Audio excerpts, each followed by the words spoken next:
All right, welcome in. McElroy and Cubelic in the morning, 7 a.m. Wednesday, November 19th, right here on Jocks. We got a packed show for you today. A couple college football coaches going to join the show today that are going to be playing games locally. Alex Golesh going to be with us, Mike Jacobs, Steve Wilkerson, all going to be taking their teams against in-state teams this coming up weekend. Before we get to Alex Golesh, head coach of the South Florida Bulls, here in just a moment, Greg, you were on the college football rankings release show last night. What did you like most? What did you dislike most about what you saw?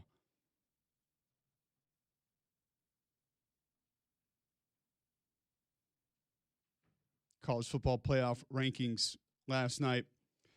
Ohio State comes in at number 1 again. Indiana at number 2. Texas A&M at 3. Georgia at 4. So Georgia's going to move up a spot now in the top 4. Texas Tech up a spot to 5. Ole Miss up a spot to 6. Oregon at 7. Oklahoma up 3 spots to 8. And this is where the head-to-head begins to be the conversation, which was a lot of the conversation last night, and we'll talk more about it as the show goes on today. Notre Dame right there at 9. Alabama goes down 6 spots to number 10. BYU at 11, Utah at 12, Miami at 13, Vanderbilt at 14, holding pat right there, and still looking like, yes, maybe a mathematical chance to get in, but not looking likely. Southern Cal at 15, Georgia Tech 16, Texas all the way down to 17 after that loss to Georgia. That's a 7-spot drop for the Texas Longhorns. Michigan at 18, Virginia at 19, Tennessee goes up 3 spots to 20. Your rest of your top 25 would be Illinois, Missouri, Houston, Tulane, and John Summerall making an entrance, and then Arizona State at 25. 21 through 25 were not ranked a week ago and are ranked now. So you kind of look at some of the big movers here. It was more of the big movement down. Miami and USC both went up 2 spots, Tennessee up 3 spots, but Alabama dropping 6 spots in the college football playoff rankings last night. And this is where some of the jockeying is going to begin when it pertains to head-to-head with some of these teams, as the committee most likely feeling like this team has to be ahead of that team. Of course, the Miami-Notre Dame situation is going to be one that everybody's always looking at and saying, well, how can that be? We saw those teams play on the field. Some interesting conversations happening with Hunter Yurachek, who's stepping in now as the chair director for the College Football Playoff Committee. We'll talk more about those rankings as the show goes on. I just mentioned South Florida head coach Alex Golesh is going to be with us in a few moments. They're just getting ready to head to the practice field, and we'll get his thoughts on his game against UAB this weekend. A lot of big college football coming up this weekend. We'll break all of it down, begin to talk about it throughout the course of the show today. More news on Lane Kiffin yesterday as he appeared on the Pat McAfee show saying that there is no ultimatum with him to make a decision before the college football playoff to be in or out as the Ole Miss head football coach. Other candidates at other SEC schools beginning to show up now as far as interviews being reported. We'll have some conversation on who may end up where, how that's going to look. But as far as that college football playoff bracket, you can be a part of the show today, 800-239-9569, 800-239-WJOX. To let us know what you think about how this potentially is going to look. And do you feel like certain teams too high, certain teams too low? You can tweet in at Mac and Q, be a part of the show there. Listen online, jocksfm.com. Always grab the app in your app store, and you can check out the show there. To your home smart speaker to enable the Jock skill. A lot of different ways to tune in, a lot of different ways to be a part of the show. Text in 205-834-9450. We'll have some news on some of those coaching searches coming up today.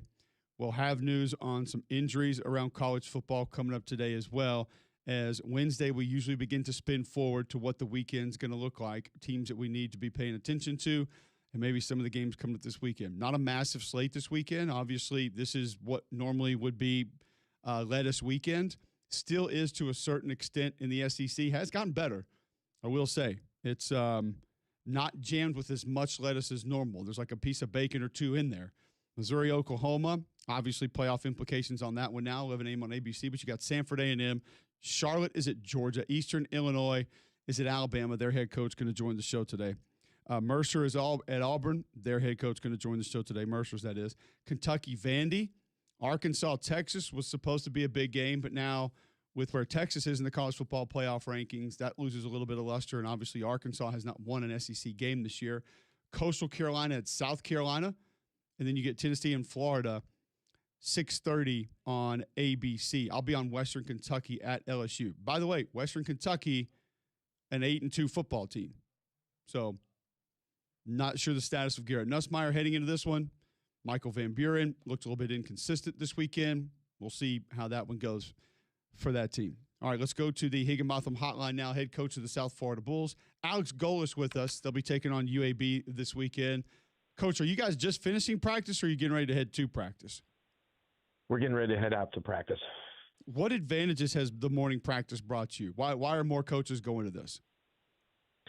You know what? I think more than anything else, it gives you the ability to start the day.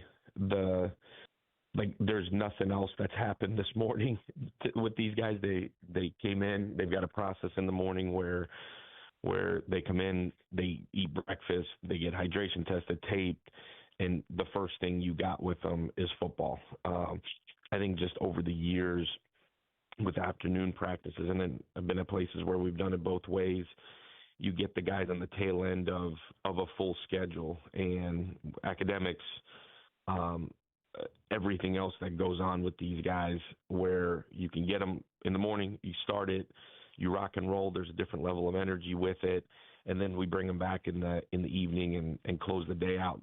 Essentially, watch the film, any other notes, anything install-wise for the next morning, you can preview, and you're rocking and rolling. So I've always thought this model for the players is drastically better. It makes it a little bit harder on the coaches because you kind of feel like you're a half a day behind, that you're always trying to figure everything's got to be done before you leave, and it's the Sunday to Monday to Tuesday to Wednesday that's tough, and then you kind of end up Thursday catching up. Absolutely. No class in the morning, so the guys don't have to be worried about a lab or something they're going to be distracted by. Get in, get your work done as far as football is concerned, and then you got the rest of your day to figure it out. How different has your offense been this year? What have you been able to maybe add, be more of with Byron Brown at the helm? A lot of folks didn't pay attention to the experience you had coming back at quarterback this year, and he's been great for you again. What has that allowed you to be that maybe you weren't sure you were going to be before the season?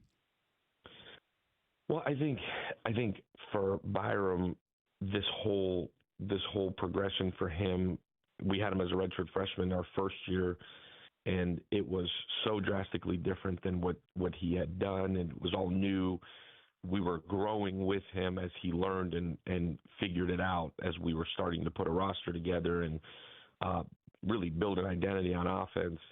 He kind of grew with it. And then a year ago, he got banged up and missed the last 8 of the year. And I think as we got into the spring and summer, the way he rehabbed, the way he attacked it, and he didn't take the year and there was no like, woe is me and I'm going to regress. He took the year and studied and learned and grew mentally about as good as you could possibly do. He prepared every week like he was playing, as he was hoping to try to get back. And so he never took a mental step back. So as we got into this year, now he's a redshirt junior. He's so much more confident with what he likes, how he sees it, what he wants. I think you talk about like offensive growth. He's involved in the growth of it, meaning, man, we now know he sees it. He sees certain things really well. He doesn't see certain things well. He likes certain things in certain situational football scenarios. We've just grown so much in the red zone, grown so much on a third down, from a third down perspective, because you're tailoring it 100% to what he's good at. From a normal down situation, like his growth has come tremendously in being able to see the field in an RPO standpoint. Like he's very, very rarely wrong in a decision he makes, whether it's run to run, run to pass. He's really, really efficient with his decisions, which makes it easier to design and call because you know he's going to be right with his eyes, with his feet, all of that. Just growth. When you got a quarterback for a third year the offense tends to grow with him. And we've added so much in terms of formational variation and motions and mechanics within the offense, within the tempo that he's able to handle and run with. Because I can recall, the reason I asked that is you kind of working us through the operation of your offense back when you were at Tennessee. And I think when most people would hear that, they would think, how to hand the football off or what route to throw or how to check to a different guy, that RPO read. But you explained to us it goes way back more to a floor level than that. It's how to hand the football to the proper official, where to run to the field if you're a receiver that didn't get the ball in a certain play. And that takes time to get guys acclimated to that. To have him being able to direct it, I can imagine helps all those kids around him with that aspect of your offense as well. Yeah, no doubt. The calmness in which he operates because of the tempo, like when you watch it with the naked eye, it looks like it's controlled chaos. When you've been in it for a while and he's able to control it, I don't know. I equate it to like poetry in motion. It's like it's a beautiful thing where guys are so in sync with the cue, they're so in sync with the tempo. Ultimately, there's no panic, and you do all this work from pre-spring to spring to pre-summer to summer to fall camp, so that ultimately, as you're playing down to down, situation to situation, there's never a panic. It's truly as calm, relaxed as it could possibly be, so that you could be really, really efficient. All right, so it's interesting that you brought that up, and we're talking to Alex Golesh, USF head football coach here on the Higginbotham Hotline. They'll be at UAB this weekend. I watch quarterbacks, and I'm not going to pretend like I'm a quarterback guru. I'm able to throw some of the terms around like off platform and changing arming with things like that. But I can tell when guys panic, and it's not always sheer panic that I think just everybody understands, but velocity on intermediate routes. You watch the feet and you get the pitter patter. Guys, maybe when they begin to move on the pocket, everything's full speed instead of understanding how to kind of slow parts of your body down. You've worked with a lot of really good quarterbacks. Can you coach calm into a quarterback? Does it just come with experience, or is it just the personality of a guy that is going to be able to obtain that in and out of the pocket at some point?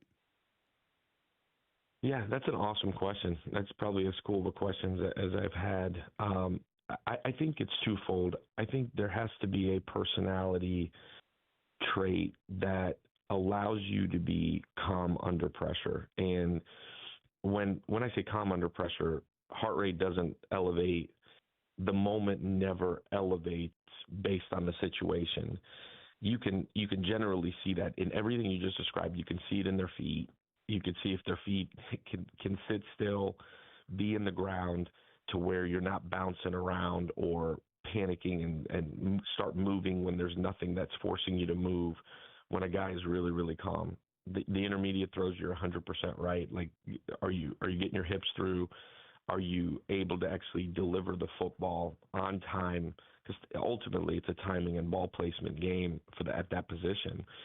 And I think the personality being calm, collected is one thing. I think the level of prep combined with experience is the other half of it. You can be as calm and cool and collected as you want to. If you're not truly prepared, you can flip the film on and say, man, his eyes are just truly all over the place.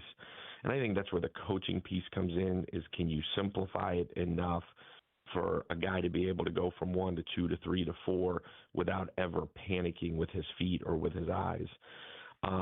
So I think it's a combination of both. I think the experience and the veteranness comes with the preparation. And if a guy, his process is elite and he prepares the right way, he's coached the right way, where there's no gray in it, where you can eliminate all gray and make it really, really simple for him. I think that's where you see a calm and collected quarterback. I think the last part of it, that's probably as hard to explain, but you can see when you're watching a true high school film in a game. This is where like 7-on-7 or throwing sessions don't give you the full story. Is the guy's got to have a level of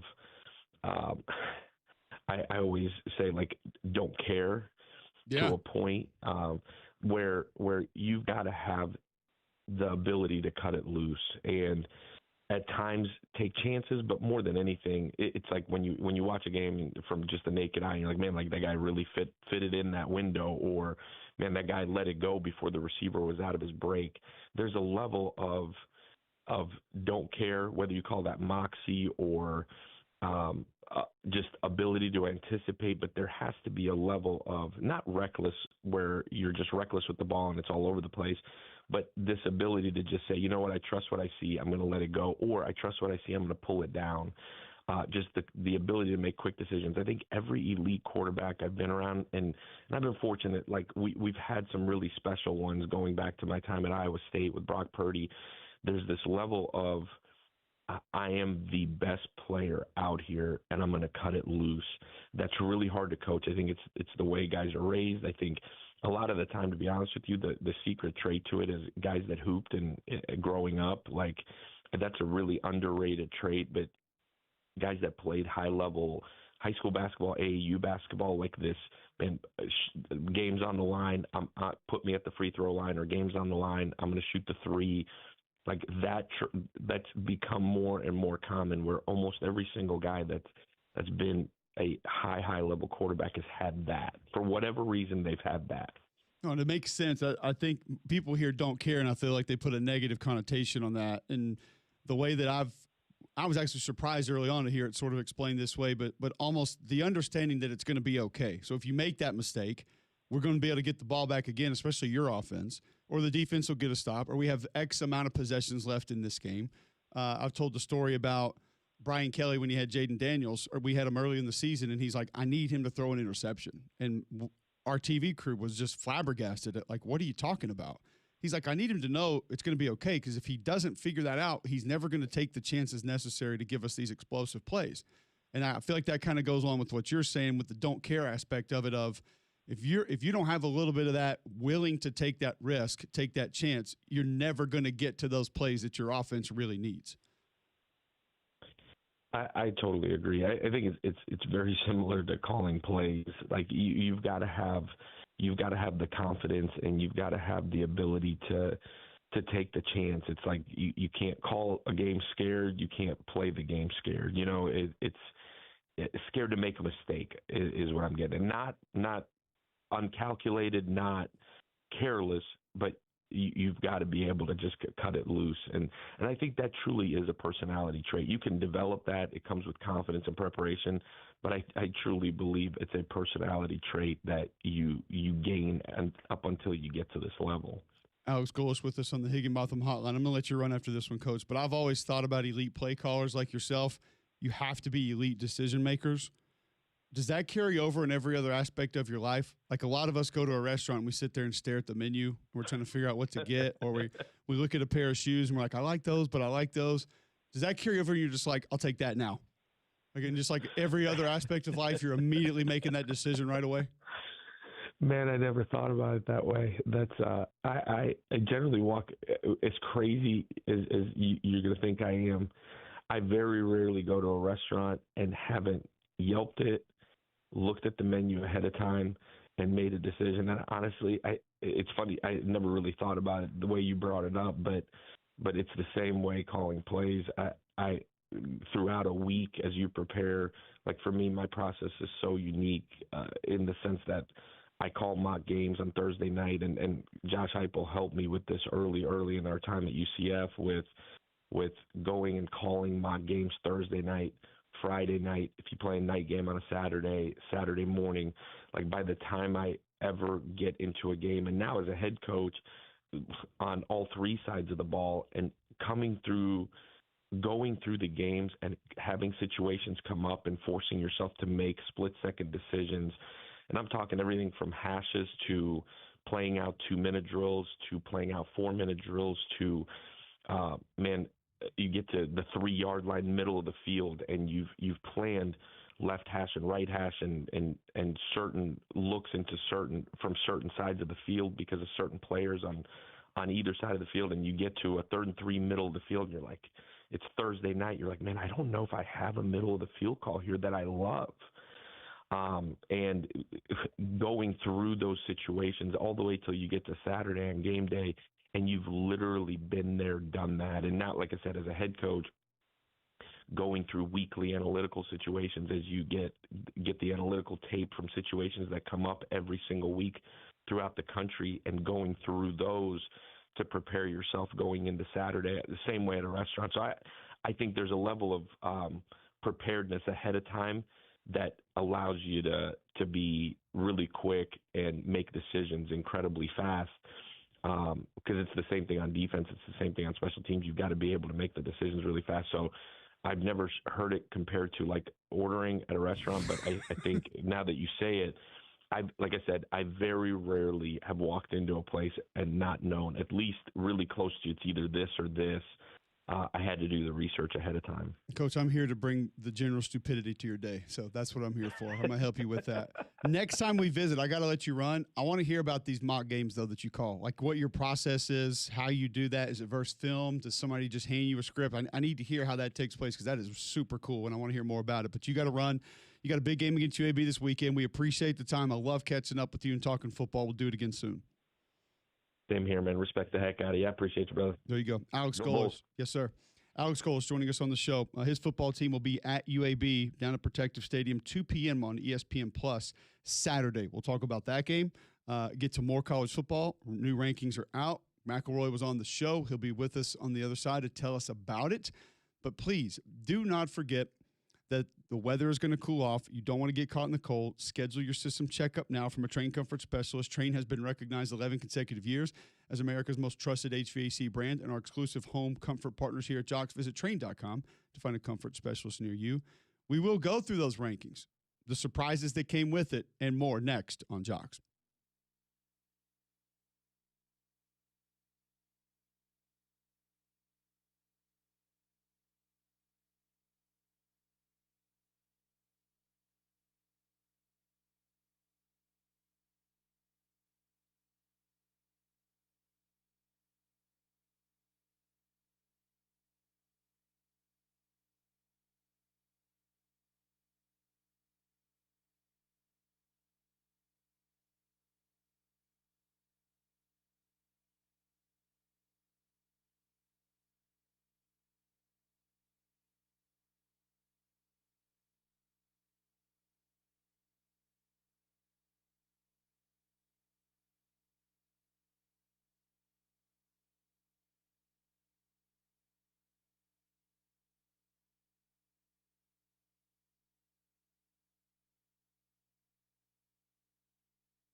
Welcome back in. McElroy and Cubelic in the morning. We're going to continue talking to college head football coaches on the show.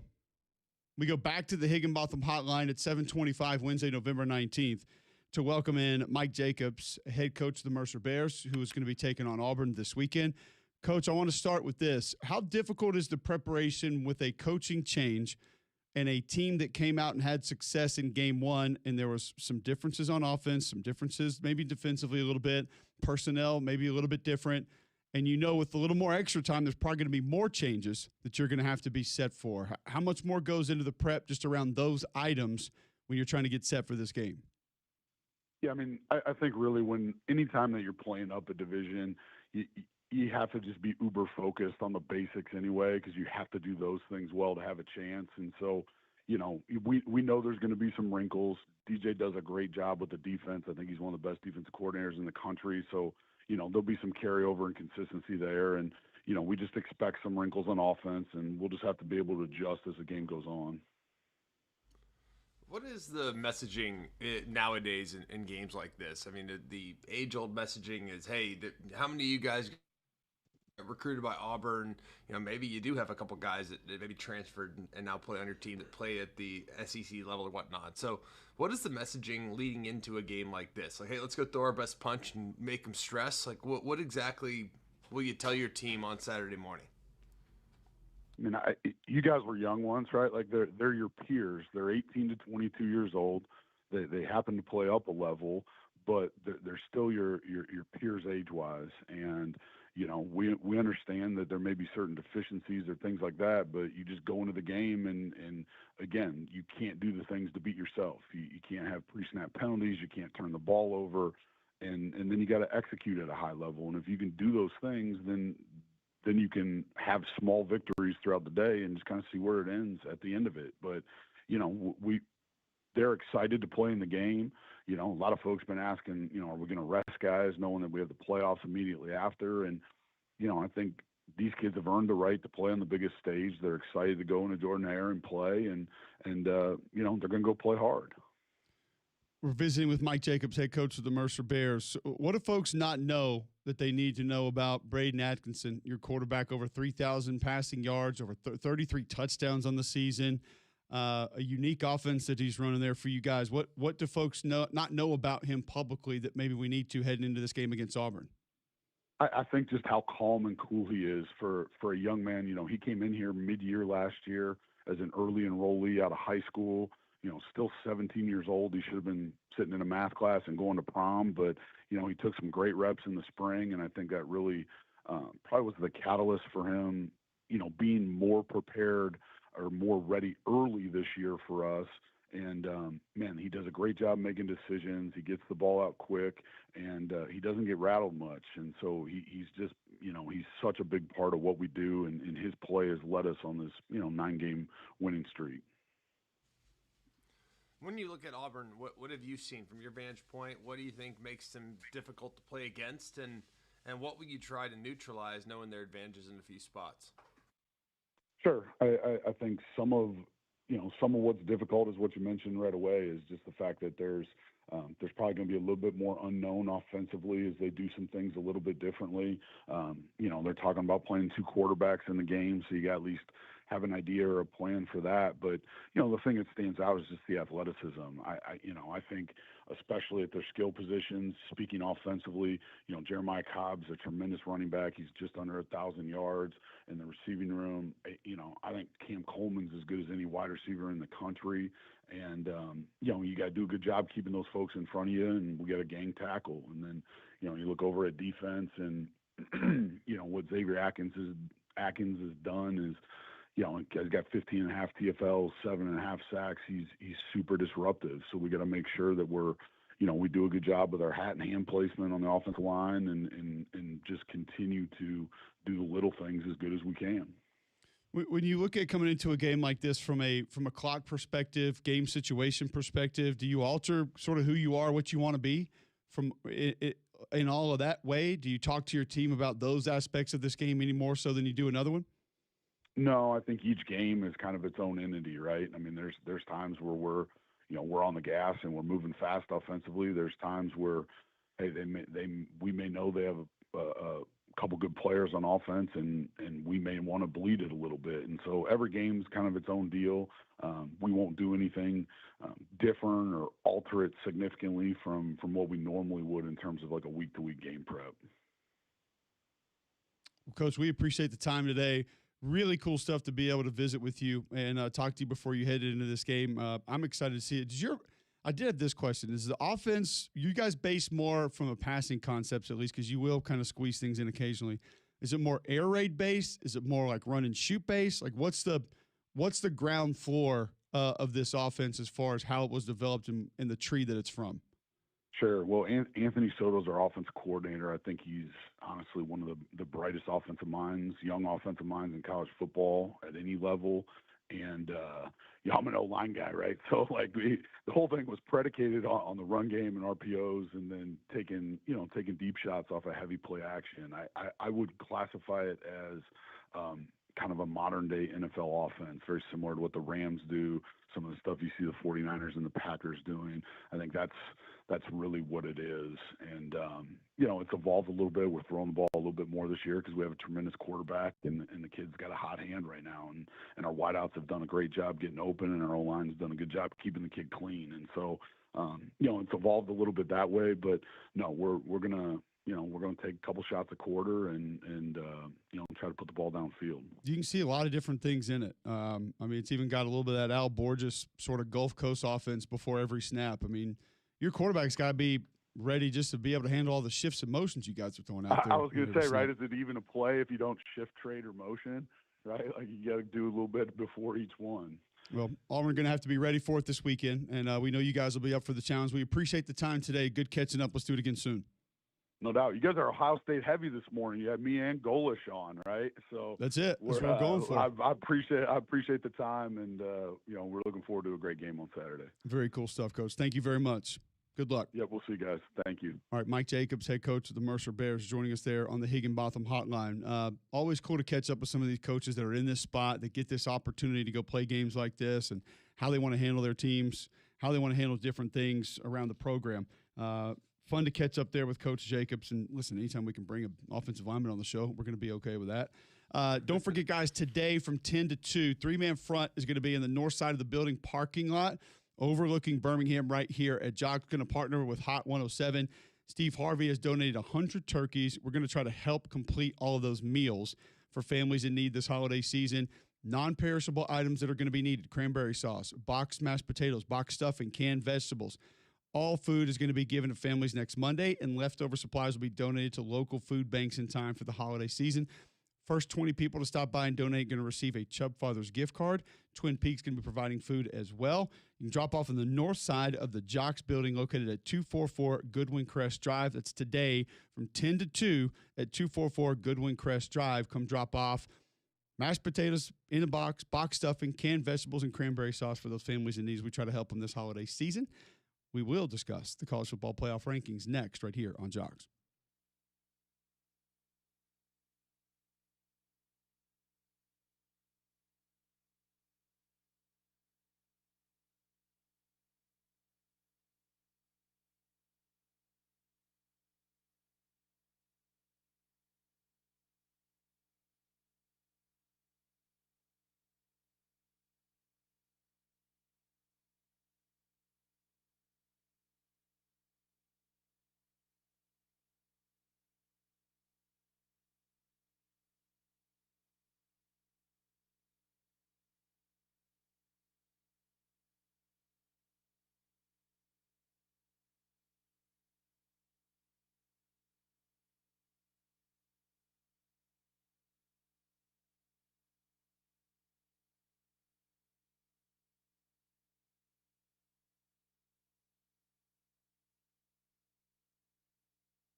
All right, welcome back in. McElroy and Cubelic in the morning. 7:37. Two college head coaches already on the show, so now we're going to go into the college football playoff rankings from last night. McElroy, still in New York, was on the call for those last night, halftime of basketball. And I want to get your thoughts just first on Alabama. It feels like a steep slide. We've seen other teams this year fall after losing. This one just felt different. It felt like it was a little bit more. And I do understand what some other teams have done, some of the head-to-head GMAC, but falling 6 spots, and we'll get to Texas falling 7 spots in just a moment. What was your initial reaction to just how big of a slide it was for Alabama? Well, I thought it was overly penal, to be honest with you. Like, I mean, I said it last night. I said, wow, I mean, that's a lot. They were -3 in the turnover margin, missed a field goal, lose by 2 to a team that's ranked in the top 8, and you move 6 spots. I mean, that's a lot. And it's a little bit now the committee is kind of moving away from the priority they put earlier on strength of schedule. Because if you look at Oregon and Ole Miss, who by the way, I think are two really, really good teams based on the eye test. Like, you would agree. Those are good, talented football teams, eye test wise. But strength of schedule for Ole Miss is 32. Strength of schedule for Oregon is 31. And then one other example, strength of schedule for Notre Dame is 29. Notre Dame has beaten USC, who's ranked 15th, and that's it. That's what I'm having a hard time with. Like, I can live with being behind Oregon because Oregon, even though Oregon hasn't beaten anybody either, I can live with potentially being behind. I mean, you know you're going to be behind Oklahoma, right? I can live with that.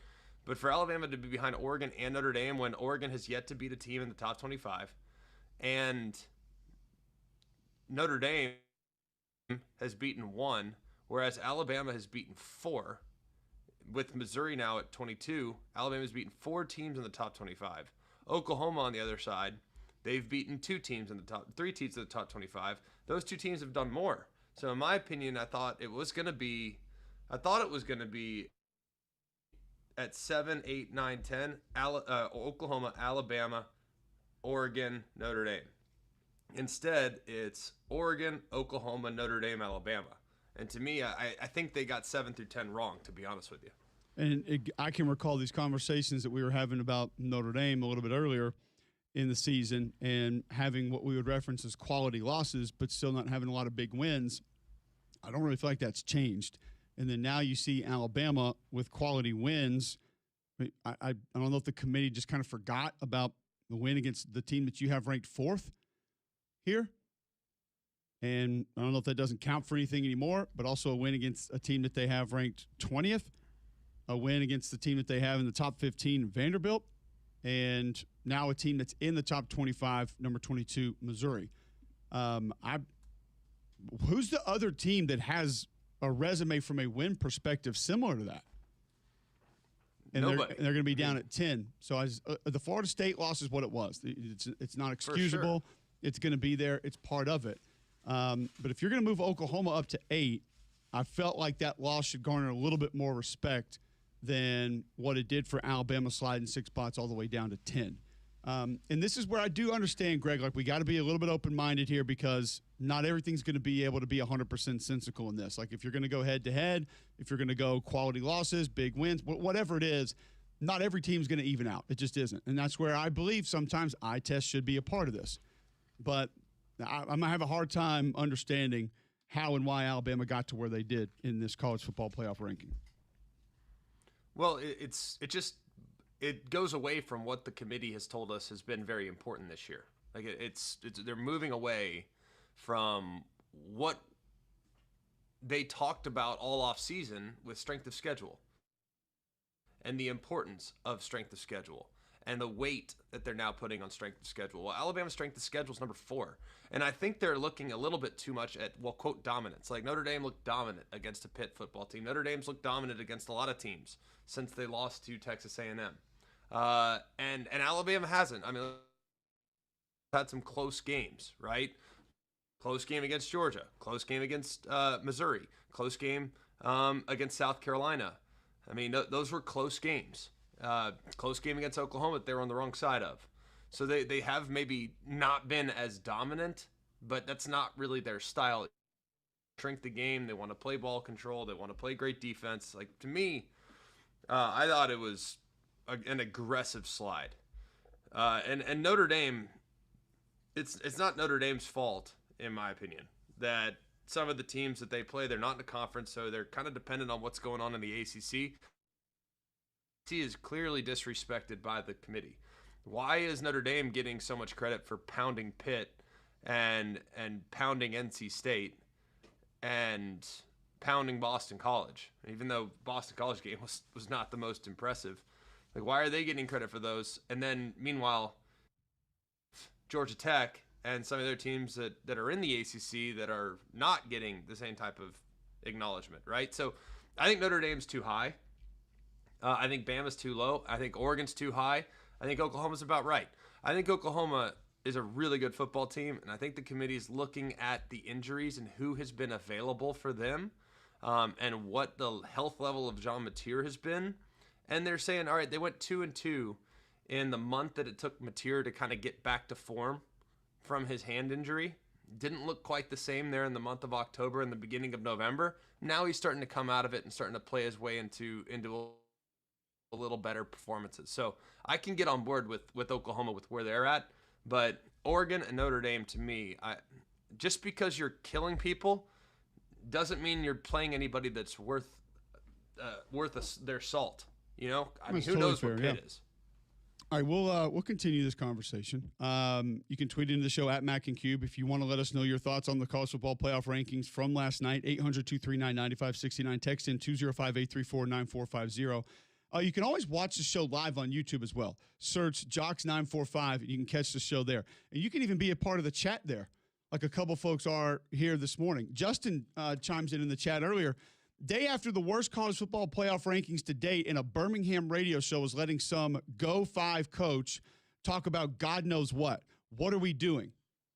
We're talking ball like we do every day, Justin, on the show. Every single day. We have a 3-hour show, and my apologies to you for not having the patience to get through 15 minutes of other radio to exactly what you want on said show. Mr. Shantastic also chimes in. Seriously, I want one of these blockheads to explain the idiocy of whatever TF those CFP rankings were last night. If we are blockheads on this show, why are you even listening and paying attention to what we say anyway? To be able to chime in the chat about how dumb our show is. Brent Thompson chimes in, talking to Mercer now.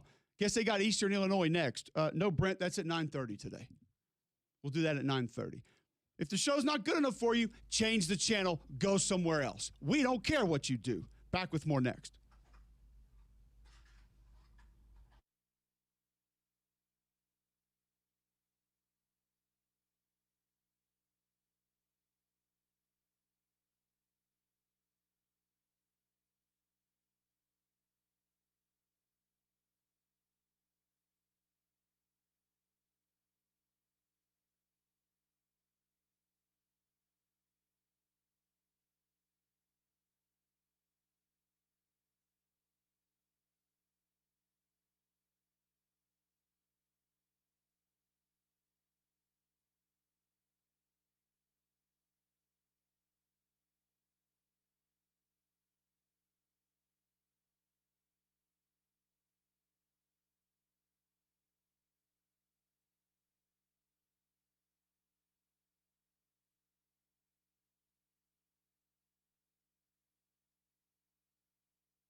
All right, welcome back in. McElroy and Cubelic in the morning, 800-239-9569. You want to get in, you can text into the show, 205-834-9450. Your thoughts on the College Football Playoff Rankings Committee. And my sincerest apologies that it took us about 25 minutes to get to this.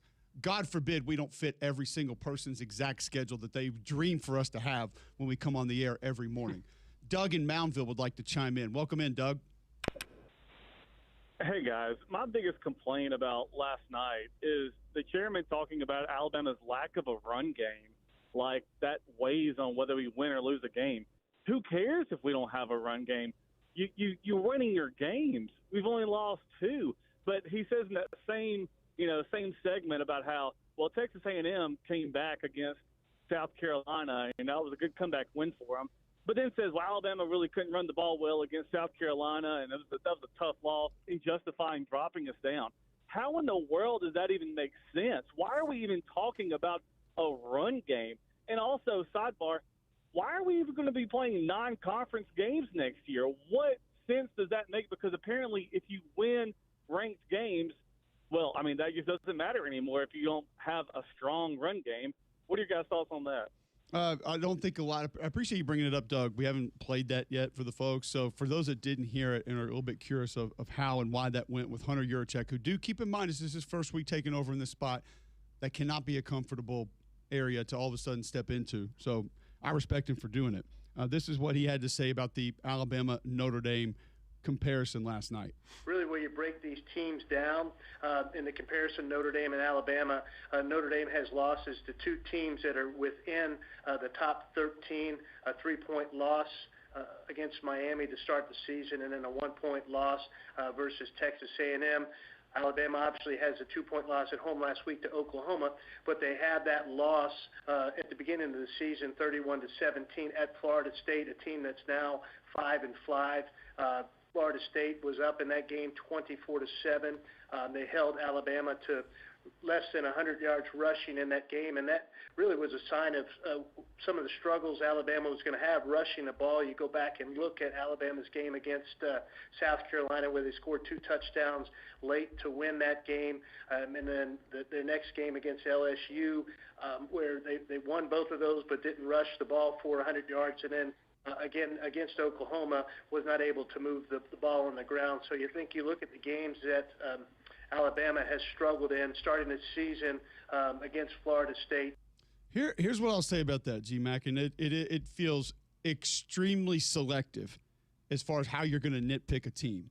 If you are going to say that, and that's going to be your go-to, I also need you to offset that with didn't run the ball extremely well against blank. However, multiple first-round draft picks on that defense, maybe a top 5 draft pick on that defense, a defense that has played well without an offense that has supported them the majority of the season, because those could apply for both South Carolina and LSU and Oklahoma. Would I be correct in that? Would you agree with that assessment?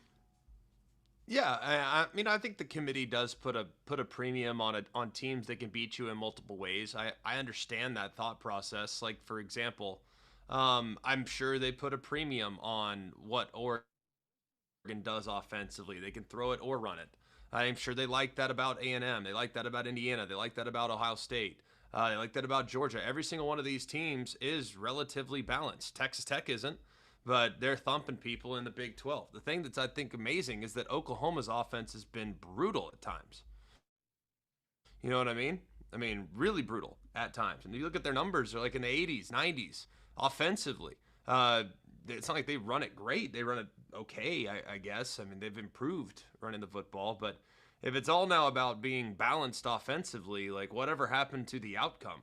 Like, for example, there have been a lot of teams that have been very, very pass heavy that I didn't want to play. You know what I mean? Because they were really good football teams. Also, when did 100 yards become your benchmark of like a good rushing game as a team? Fantasy? I don't know. Yeah. I don't like it when the committee gets down this. I understand and I appreciate. I like it better than the computers still, because I like the human element. And there's coaches on that team, on that committee. I like the committee. I do. I don't like the over selective analysis of taking the football one small aspect of one team, specifically when that aspect had gone against elite talent to offset it. yet you still found ways to win a couple of those games? Because to me, that almost becomes better. Like if you're playing against Dylan Stewart and Brian Thomas and Monkel Goodwine and you couldn't run the ball, yet you still found a way to win the game, I actually appreciate you more for that. If you're playing against Whit Weeks and Harold Perkins and Bernard Gooden, who's playing his rear end off this year, and Jacobian Guillory, who's actually having a good year at D tackle, and Jack Pyburn, who's running through walls, and you still find a way to go win that game without running the ball on a great front seven, by the way, that's giving you every single look possible known to man, and you still win that game, like I actually have more respect for your team if those were the things that you have to do, playing against that level of competition. So that was the disappointing part of that for me, is that I think we could nitpick one area of any team. Like Kejuan Lacey runs the ball extremely well, but it's not like his offensive line's mowing people 7 yards down the field on every play. Like the dude's just elite. And by the way, his offense creates a lot of space for him to be able to do that in. He's not facing 8-9 man boxes because he can't. The defenses can't play him that way. So it's just you could take any little aspect of any team if you wanted to and try to nitpick it, maybe other than Ohio State this year. And I didn't like how far he went with that one small area of one team, because I think you can easily counter that with some of the things that I just said, and he didn't do that. So that's it makes it a little bit frustrating. Lee in Cincinnati would like to chime in next on the Higginbotham Hotline. Welcome into the show, Lee. Hey, thanks for taking my call. I just want to say Greg pretty much addressed what I want to call it and ask him about, because and I agree, you had said before that you didn't think the committee had ever gotten it wrong in the past. I was going to see how you felt about it now after this one iteration, and if you still think it would still be better than the computer model. But you just addressed that, and I really appreciate that. The only thing that I have, though, is I understand what you mean about the human element in the eye test, but in my opinion, what that does is that brings a flaw into the calculation and into the way these teams picked. That's what I don't like. I just don't like there being any flaws, like everybody knowing what they have to do. The eye test, that you don't have any set parameters of that. But so. A little hard to hear, Lee, there. We'll talk more computers versus this committee, because there are a lot of folks who want to go back to a BCS-type formula to just decide these teams getting in. I personally do not. And I think they're close anyway. I've said it. I would be okay with there being a formula that this committee used and actually put the formula out also and say this is one of our guidelines that we utilize in developing our rankings, but it's not the end-all be-all. And to think that may even make people more mad anyway, because if Alabama was 6th in the computers and they thought they should be 10th, imagine what we'd be talking about today and people be blowing up. So more on this all next.